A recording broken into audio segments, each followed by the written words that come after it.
বিএনপিকে ক্ষমতা থেকে সরিয়ে দিতে চায়। এখন আর লক্ষ্মীপুর আইয়ে না, গ্রামে যায় না। আর আরিসাত্রী মন্ত্রী ওই চেয়ারম্যান মেম্বার যদি এখনো ঘুরে, আপনাদের অসুবিধা কি আছিল? গ্রামে গ্রামে ঘুরে তো দরকার ছিল।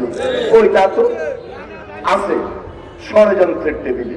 এবার যখন নির্বাচন করতে গেছি, আমার বিরুদ্ধে একটা প্রার্থী দিচ্ছি, এবং প্রার্থী তো দিতে হয়। আন্দোলন সংগ্রামে খুব ছিল, খুব ছিল, জুলাইতে ছিল। এরপরে এরপরে গুপ্ত ছিল, এখন আছে সুপ্ত। যাই হোক, এরা এরা নির্বাচনের সময় ওই যে একজনে বলছে ফ্যামিলি কার্ড দেয়, আইডি কার্ড লয়, টাকা খরচ করছে প্রচুর। কোথার থেকে এত টাকা পাইলে আল্লাহ রসুল জানেন। পরে কি টাকা উদ্ঘাটন হয়েছে? আমি যখন পার্লামেন্টে বক্তব্য দিছি, মনে আছে নি? ইসলামী ব্যাংকের তদন্ত করলে সব বাইরে হয়ে যায়। এখন আর লক্ষ্মীপুর আইয়ে না, গ্রামে যায় না।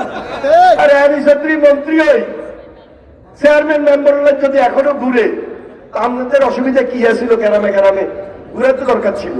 ওইটা তো আছে ষড়যন্ত্রের টেবিলে।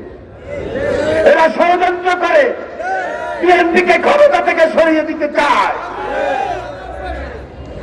এরা তারেক রহমানের বিরুদ্ধে নতুন ষড়যন্ত্রে লিপ্ত। এদের সঙ্গে ফ্যাসিস্ট এবং এই রাজাকারদের কোন পার্থক্য নাই। এরা স্বাধীনতার সময় কি ভূমিকা করেছে, কি ভূমিকা লিপ্ত ছিল, দেশের বিরুদ্ধে ষড়যন্ত্র কখনো করেছে।